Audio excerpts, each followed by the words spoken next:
हमारा आज का अध्याय है दोपहर का भोजन। दोपहर भोजन कहानी को शुरुआत करने से पहले हम इसकी जो रचनाकार है यानी कि अमरकांत जी हैं उनके विषय में थोड़ा चर्चा कर लेते हैं। अमरकांत का जन्म उत्तर प्रदेश के बलिया जिले के नगरा गांव में हुआ। उनका मूल नाम श्री राम वर्मा है। उनकी आरंभिक शिक्षा बलिया में हुई। तत्पश्चात उन्होंने इलाहाबाद विश्वविद्यालय से बीए की डिग्री प्राप्त की। साहित्य सृजन में उनकी बचपन से ही रुचि थी। किशोर अवस्था तक आते आते उन्होंने कहानी लेखन प्रारंभ कर दिया था। अमरकांत ने अपने साहित्यिक जीवन की शुरुआत पत्रकारिता से की और यही वे प्रगतिशील लेखक संघ से भी जुड़े। इसके अतिरिक्त उन्होंने दैनिक अमृत पत्रिका तथा दैनिक भारत के संपादकीय विभागों में भी काम किया। अमरकांत नई कहानी आंदोलन के एक प्रमुख कहानीकार हैं। उन्होंने अपनी कहानियों में शहरी और ग्रामीण जीवन का यथार्थ चित्रण किया है। वे मुख्यतः मध्य वर्ग के जीवन की वास्तविकता और विसंगतियों को व्यक्त करने वाले कहानीकार हैं। उनकी शैली की सहजता और भाषा की सजीवता पाठकों को आकर्षित करती है। आंचलिक मुहावरों और शब्दों के प्रयोग से उनकी कहानियों में जीवंतता आती है। अमरकांत की मुख्य रचनाएं हैं जिंदगी और चौक, देश के लोग, मौत का नगर, मित्र मिलन, ग्राम सेविका, बीच की दीवार। दोपहर का भोजन अमरकांत द्वारा रचित उनका एक लोकप्रिय कहानियों में से एक है। ये कहानी गरीबी से जूझ रहे एक निम्न मध्य वर्गीय परिवार की कहानी है। इस कहानी में समाज में व्याप्त गरीबी को चित्रित किया गया है। मुंशी जी के पूरे परिवार का संघर्ष भावी उम्मीदों पर टिका हुआ है। सिद्धेश्वरी गरीबी के एहसास को मुखर नहीं होने देती और उसकी आंच से अपने परिवार को बचाए रखती है। आगे हम इसकी जो दोपहर का भोजन कहानी है उसके सारांश पर चर्चा करेंगे। उसके पश्चात हम इसके प्रश्नोत्तर पर चर्चा करेंगे। तो इस कहानी का यानी कि दोपहर का भोजन कहानी का सारांश इस प्रकार होगा कि इस कहानी में मुख्य 5 क्या है पात्र है। सिद्धेश्वरी, मुंशी जी, रामचंद्र, मोहन, प्रमोद। अब क्या है कि इस कहानी का जो दंपति है यानी कि मुंशी जी और सिद्धेश्वरी दोनों के 3 बेटा है। ठीक है, 3 बेटे का नाम है। पहला है रामचंद्र, दूसरा है मोहन और तीसरा है प्रमोद। प्रमोद अब घर पे ही पड़ा हुआ है। वो 6 साल का एक छोटा लड़का है। वो बीमार पड़ा हुआ है, बरामदा पे पड़ा है, सो रहा है। ठीक है, उसकी जो बदन पे कपड़े ही नहीं है, वो कमीज नहीं है, तो उसकी जो क्या है हड्डियाँ वो पूरी तरह से ऐसा लग रहा है कि उसका बदन में कुछ मांस ही नहीं बचा है, बस हड्डी और उसका जो है चमड़ी है वो ही बचा हुआ है। उसकी जो चमड़ी से उसकी जो हड्डी का जो है वो पूरी तरह से ढांचा जो दिख जाता है। अब उसके बाद वो सिद्धेश्वरी जो है घर के भीतर है, वो क्या है घर के अंदर खाना बना रही है। वो सबके आने का इंतजार कर रहे हैं। घर के जो बाकी लोग हैं यानी कि उसका पति जो मुंशी है, उसका बड़ा बेटा जो रामचंद्र है, दूसरा बेटा जो मोहन है, उसके इंतजार में वो क्या है खाना बनाकर बैठ रही है। अब क्या होता है कि तीनों एक एक करके आता है। ठीक है, यानी कि मुंशी, रामचंद्र और मोहन सबको वो खाना बारी बारी से खाना खिलाते हैं। उसके पास क्या है रोटी है, कुछ रोटियां है और दाल है। दाल भी ऐसा कि उसमें ज़्यादा पानी ज़्यादा है, दाल कम है। अब ऐसा है कि इस हालात में सबको पता है कि हमारा घर पे गरीबी के कारण खाने का जो भोजन होता है वो कम है। सब एक दूसरे को लेकिन इस बात को क्या है जिक्र नहीं करता। सब सोचते हैं, एक दूसरे को छिपाए रखते हैं कि इस बात को जिक्र करने से कि घर का जो सदस्य है, बाकी सदस्य हैं, उनको ठेस पहुंचेगी यानी कि दुख होगा, इसलिए सब जानते हुए भी अनजान बनते हैं। और सिद्धेश्वरी भी एक ऐसा पात्र है, वो इस कहानी का एक जीवंत पात्र है। पूरी कहानी दोपहर का भोजन के समय और सिद्धेश्वरी के इर्द गिर्द घूमती है। सिद्धेश्वरी एक ऐसा पात्र है कि जो बाकी जो पात्र है यानी कि घर की जो बाकी सदस्य हैं उन लोगों के बीच में आपसी जो क्या है रिश्ता है, आपसी जो प्रेम है उसको बांध कर रखता है। अब क्या है कि रामचंद्र आता है, भोजन के लिए, दोपहर के भोजन के लिए रामचंद्र आता है, उसको रोटी देता है, दाल देता है। लेकिन वे क्या करता है कि सिद्धेश्वरी को अच्छी तरह पता है कि बाकी के अभी जो आने वाला है उनके लिए भी भोजन रखना है, रोटी रखना है, और घर पे रोटी कम है। फिर भी वो क्या ये सोचता है कि उसका बेटा को ये पता ना चले कि घर पे भोजन कम है, रोटी कम है। इसलिए वो क्या है वैसा ही पूछ लेता है कि और थोड़ा क्या है बेटा, और थोड़ा रोटी ले लो।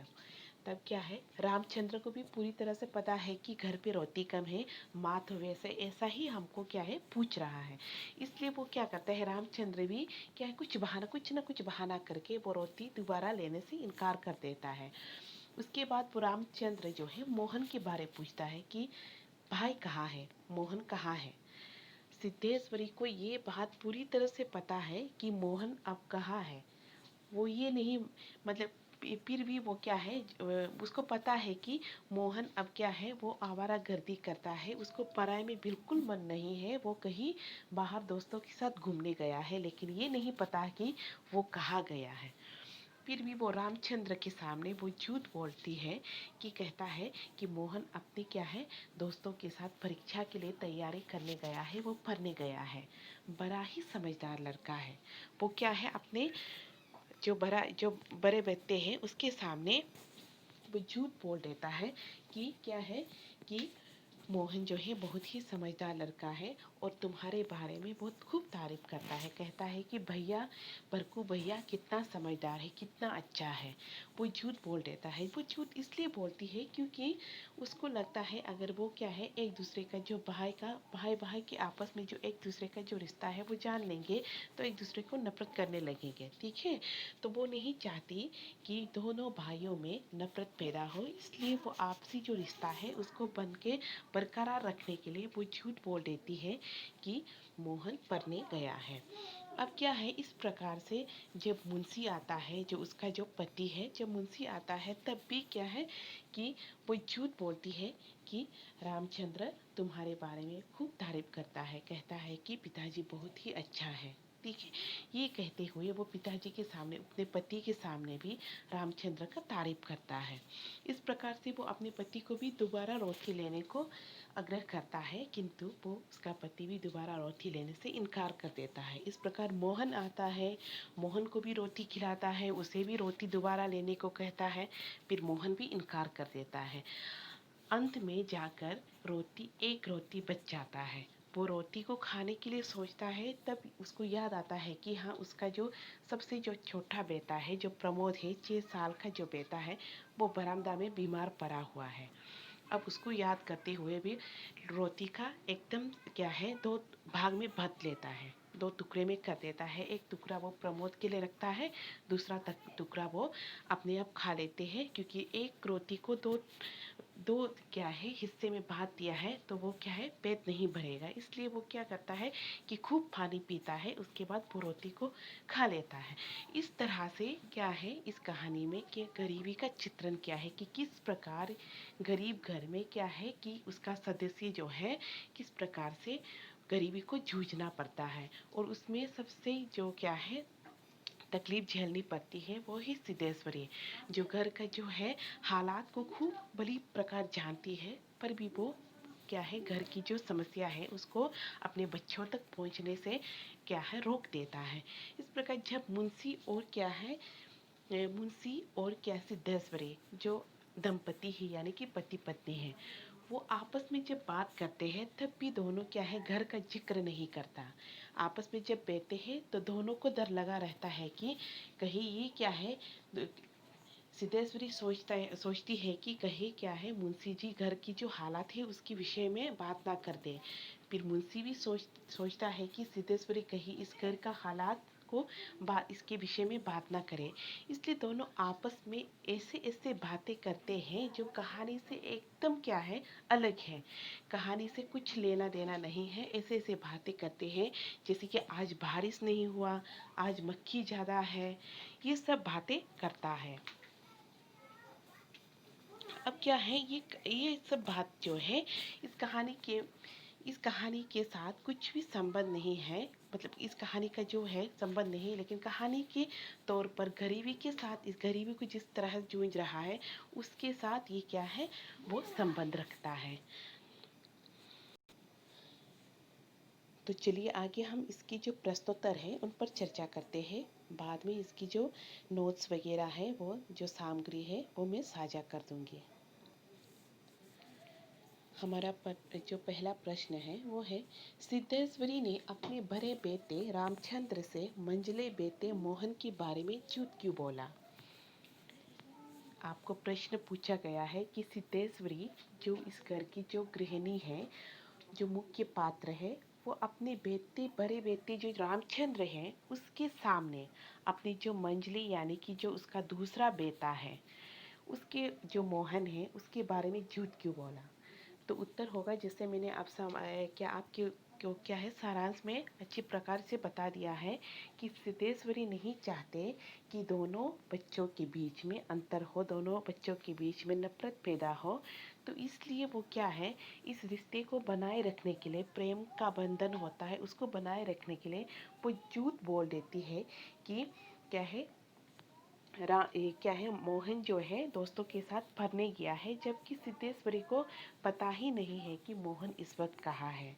उसको पढ़ाई में कुछ भी क्या है मन, उसका मन नहीं लगता, लेकिन ये बात वो रामचंद्र से छुपाती है।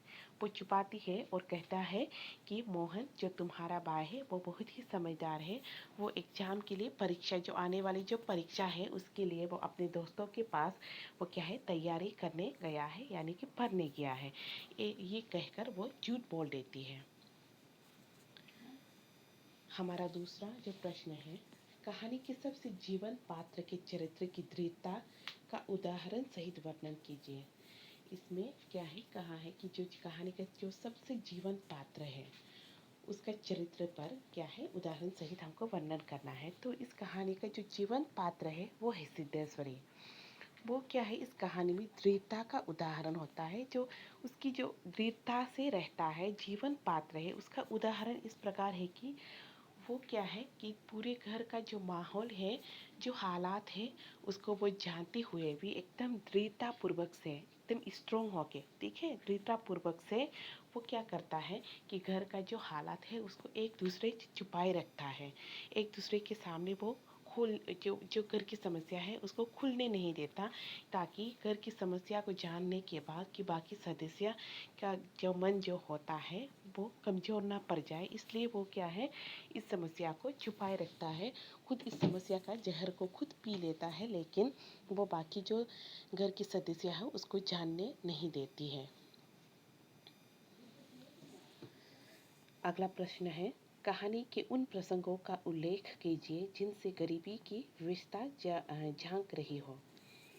यहाँ पे कहा है कि कहानी का उन क्या है प्रसंगों को, उस जगह को बताना है कि जहाँ पे लगे कि ये गरीब, ये क्या है परिवार जो है गरीब है, गरीब से जूझ रहा है।